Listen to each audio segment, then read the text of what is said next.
Hello, traders. It's Andy with Trade Ideas. It is December the 6th on a Wednesday, and the SPY, boy, they looked like they may sell off yesterday, broke the 10-period moving average, but bounced back, closed above it, and now we're kind of gapping up close to this 460 level again.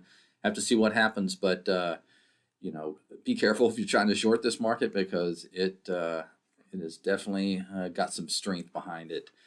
All right, let's take a look at some setups, and just want to remind everybody: if you're patient, you still can get your entries. I had Meta and on the list the last couple of days, and Nvidia. I was able to pick both of those up. Pretty decent price down here, close to the 50. There's Meta, and I thought Nvidia looked really nice the way it came down and spiked right off that. And actually, it put a bid in at the open yesterday and was able to get it off the 50 again. So be patient out there. Let's take a look at some setups. All right, Amazon, even though it's close to kind of a monthly high here, I like the relative strength yesterday.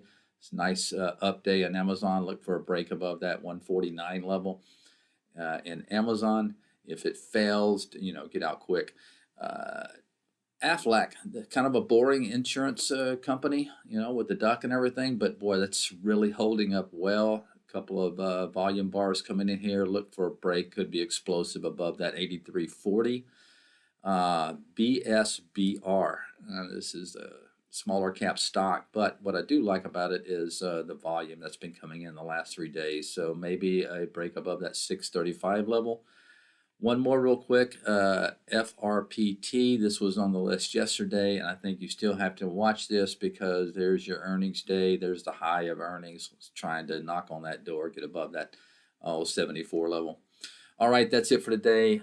Keep it tight, and have a great day. Talk to you tomorrow. Bye-bye.